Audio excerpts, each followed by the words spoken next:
Hello everyone, we're here in Siena, Italy. We're having Siena, Tuscany. We're having a great time. As you can see the buildings around us, it's like a panoramic view of all the buildings around in the middle of the town. So pretty here. Thank you! Yay! Thank you.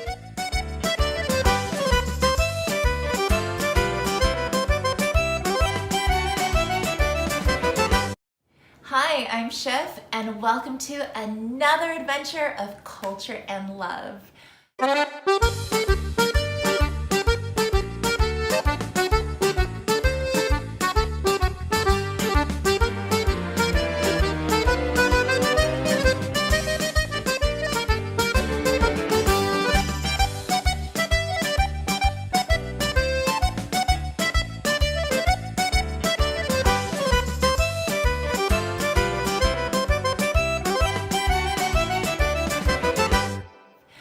This weekend, I invited a really good friend. Hi, I'm Diane. And you can follow her at Spanish Class with Diane on Instagram. I'm linking it in the description below. You want to check her out. She's amazing. Okay, so what is power? Such a good question. Well, coming from my language background, I think of Spanish and Italian, which both have the verb to be able to. In Spanish, it's poder. And this is literally also the noun for the word power. So basically, power is to be able to. To be able to do something is power. Mind blown. Yeah. It's incredible. I remember when you first told me that. And it's not just in Spanish, it's Italian too, yes, right? In Italian, it's potere. So the verb potere means to be able to, and the noun potere is power. Same. So we'll let that sink in with you for a little bit. Honestly, she was the one in our conversation that helped me make this breakthrough that I think we're trying to kind of explore with you, okay? We're not pretending to have something that's fully developed and matured and ta-da, here you go, power and humility, they're connected. But more hey, we think we're onto something. Why don't you have a conversation with us? Leave a comment below, let us know your thoughts along the way. So here's where we're at, one, there's a school of thought where you have a level of power as an individual, right? You can free your mind, you can free yourself financially, you can basically get freed individually, right? And, okay, the other side would be, how would you describe it? I think there's the individual level and then there's the systemic level, and that's where you come in to explain it. Yes, of course, because you're all about that. Okay. You know that it always has to be both, right? It can't only just be the individual. You can be free all you want, but there are others who are still oppressed all around you. The fact that you're free is helping you, right? But what about the other people? What happens at the systemic level? Adam Smith said, the best result comes from everyone in the group doing what's best for himself, right? That's what he said, that's right? Incomplete. Okay? Because the best result would come from everyone in the group doing what's best for himself and the group. While I was studying in Florence, I had a really cool opportunity to do a one-on-one class with one of the professors at the school where I was studying about Machiavelli and his book, The Prince. So a lot of people think that Machiavelli is evil, actually. He has a bad rap, all around the world. They're like, no, we don't like that guy because he wrote about how a leader or the prince in his book should kind of rule with an iron fist. He says things like, okay, it is better to be feared than to be loved if you can't be both. And a lot of people also credit the quote, the ends justify the means, to Machiavelli, even though he didn't ever actually say it. This was just an overview of his work, right? Because his point was, okay, if you want to get something done, it doesn't really matter how you get it done as long as you get it done, right? Versus Gandhi that says kind of the means and the ends are intrinsically tied. You can't separate those two things. The destination and the journey go hand in hand. Exactly, right? So let's say this is a very crazy example, but let's say you want world peace, right? You can like... Oh yeah, Miss Universe is happening right now. Let's say you want world peace, but you achieve that world peace by killing everybody else in the world, and then it's only you. So it's quiet, right? Yeah. What? World peace! Like, it doesn't make sense. It's Does the end justify the means? Okay. Right, it's a really extreme example. Extreme to make a point, right? Right, exactly.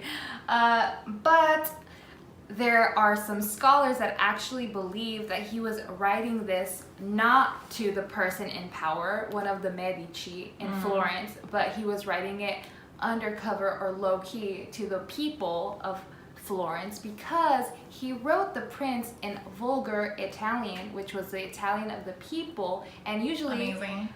The writers would write in Latin, not in the vulgar Italian that everybody could understand. Right. So It seems, some scholars believe this is how he was letting everybody know, hey, watch out, because these people in power can really do some damage. so more like an exposure of a system That's rather right. than like this is how you should do the system. That's right. Okay. Exactly.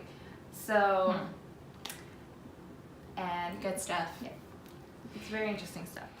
And that's an interesting thought. Like, if you can't have both, what does he mean by like you can't have both? You can't have both fear and love. If you can't be feared and loved. That's right, which is kind of ironic, right? Because Wow. If you can't be feared, so apparently the like epitome would be to be feared and loved. Right, right. Ugh. But I don't know, Diane. I don't know if you won me over. To be feared and loved as the epitome, well then choose feared if you can't have that. right. Redemptively, we like to look at Machiavelli That's as right. exposing A system a system of oppression. That's right. Girl, there's a lot there. It's amazing. Which kind of makes me wonder, like, what does it take to consider someone powerful, right? Like, when you think of someone as powerful, what does that really mean?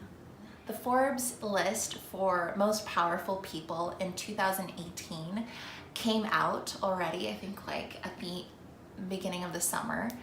And Forbes uses a criteria of like 4 things to determine who's the most powerful, right? Like, first it's how many people they have power over. The second is how like vast their financial resources are that they have power over. The third one is like if they operate in more than one sphere.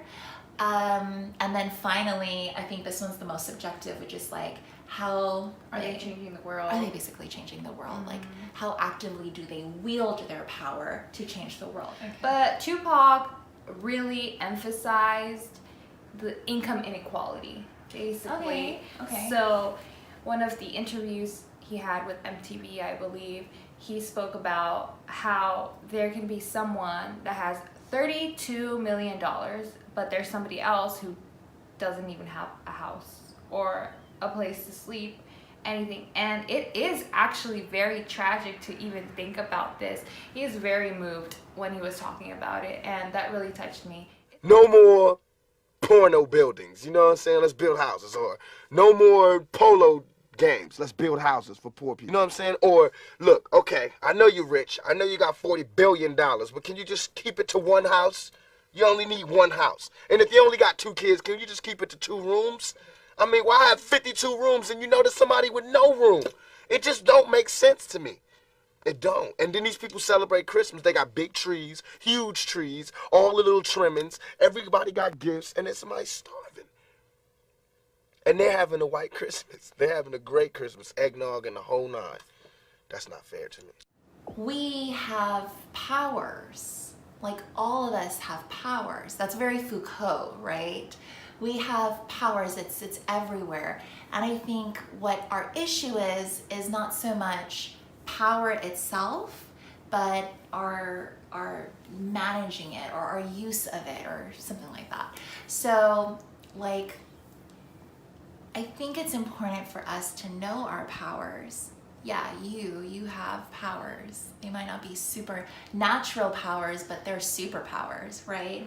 Because they can impact a lot of change. So like to someone somewhere at some point in time, you have the ability to make impact. And if we know more about where we are especially powerful, then we can know where we need to be especially humble, right? And I think that's that connection we were making and we are making right now, is that if we know where our powers are, then we know where our humility needs to be. Like, and absolutely proportionate, right? The greater power we have, the greater humility we need, right? Definitely. Humility is definitely what it takes to learn a language. Like, When you learn a language, you not only learn words, but you learn mentalities. So basically, if you're studying in Italy or any other country other than the United States, and you hear like, oh, I'm from Sacramento, and then the other person says, oh, I'm from San Diego. It's super far away, right? But you're like, same state. yes, oh, that's so true, yeah. Like, oh, okay, we're brothers. Oh, we're Californians! Exactly. Yeah. Bond over anything because you you want a little piece of home, right? And I totally experienced that when we were driving up to the school that Diane first studied at for a year and then went back and worked at for a year. We were just driving up and I was like, I'm pretty sure this group of people are American kids. So yeah, here's a cool clip of how that happened. Hi everyone. Do you go to school here?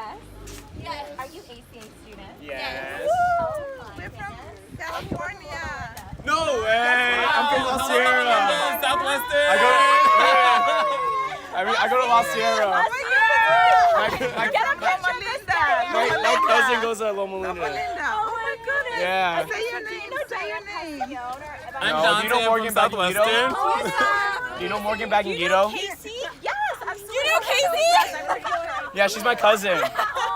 And then Crystal Danlag is also my childhood friend. I'm so proud of you guys. Bye. You're amazing. Bye. So after that really cool interaction, right, like of just vibing, like, oh my goodness, you too, same state, same country, Right. we're Americans. Exactly. We like enter the gates of a campus and I see someone that is a friend and a beloved person from my community, and here's a little like interview of sorts that I ask them, you know, what was the hardest thing to adjust to and what were they homesick for in just the 2 weeks that they had been in Italy at that point. So like 2 years, they were there for 2 weeks, I was in Italy for 2 days. We had a little taste, little levels of cultural immersion. Okay, so what was difficult to adjust to? And everyone can jump in. Or just like culture shocks. I mean, one of the culture, I don't know if this is appropriate, Go for, but oh my they gosh, have a please, vending, better. they have a vending machine just for condoms. Condoms. Like in the city, not in at the the city. school. No, not at the school.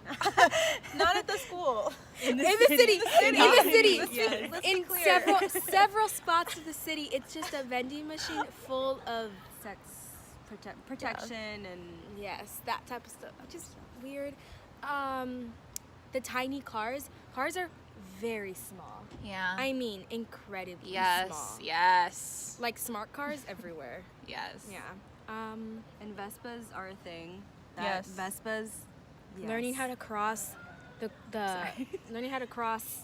Oh yeah, when you're crossing the street, You don't. you just go for it. Mhm. Yeah. If a car is coming, you don't wait for them to slow down. don't just stay go with them. and You do not do just the- trust that they're gonna slow down, and then they will. Yes. Yeah. They will eventually. If you have trust issues, just book a flight now. You know what? For me, I don't know if it's a culture thing. The weather changed so fast. Literally, Yeah, the first day yeah. of fall, it was 95, and then the first day of fall, it was 70 Yes. and windy. Mm-hmm. Yeah. And On it's the like day. it's like 45 degrees in the morning when you wake up. Wow. And it And then changed like in the on middle of the the day. day. And I'm a Yeah. SoCal person. And then how about being homesick? because you're from North Carolina. North Carolina, Charlotte, North Carolina. Yes. And by the way, Hurricane Florence, so we're in Florence. The irony, yeah. The irony. And then you're from home in Redlands, Loma Linda. You're from same place. So what's that like, adjusting? I mean, it's been 2 weeks. Are you still on adrenaline? No. Okay, that's I think calm we've down. calmed down a little bit. I mean, classes are intense, so I mean, well, not super intense, but you know, like it's school. You're here to study. Yeah. So it's not all about like traveling and being in Italy. Like you're here to study.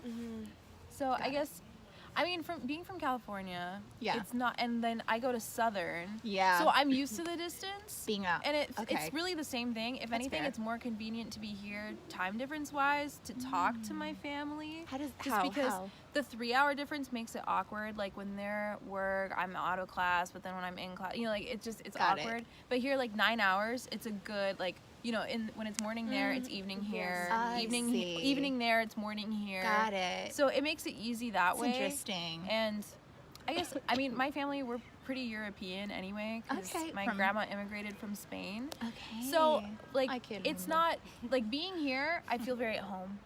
So.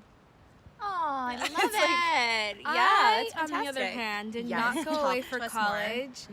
And I La was only Sierra. 30 minutes away from home. I did dorm, but I saw them like every weekend. She did. And I love my parents. I love my family. I love my dog. Oh my God, I miss my dog so much. Aww. So the one thing I did was cry. Cry the first night, like crying, and just literally asking God to take it all away from me and make it the best experience of my life, which I knew it was gonna be, but knowing that it was gonna be okay back home and knowing everything is gonna be okay while I'm here. That's right. And ever since that night, I've been calm. I've adjusted very quickly. Amazing. A lot more quickly than I did back home at La Sierra, surprisingly. Wow. And I'm in a whole other country. So amazing. yeah, it's been an amazing experience with God next to me the whole time since the very beginning. And it's just truth. Like, Yeah, it definitely takes humility to be immersed into a different culture and to take the place or posture of learner, right? Learning.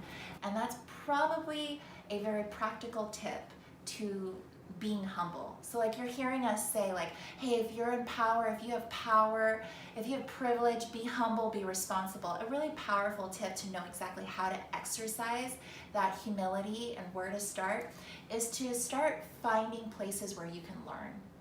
How can you take the posture of learning? I appreciate so much your insight, your raw like analysis, and really brilliant just thoughts on power and humility, and just how we can come together with different cultures, different approaches, ways of doing life, and like really finding a way to love each other a lot better. So, you know, I've been signing off my last 2 episodes in a very specific way by saying, well, I hope you're a little bit more cultured. And by that, I just wanted to share what I mean. Yeah, so basically like really well versed in like, you know, art, music, historical events and names, dates, places, well-traveled perhaps, like very cultured, right? Okay, so I'm hoping that, you know, on our adventures of love, of culture and love, we can expand what that means and allow our use of the word cultured to be way more inclusive, to be globally inclusive, universally inclusive.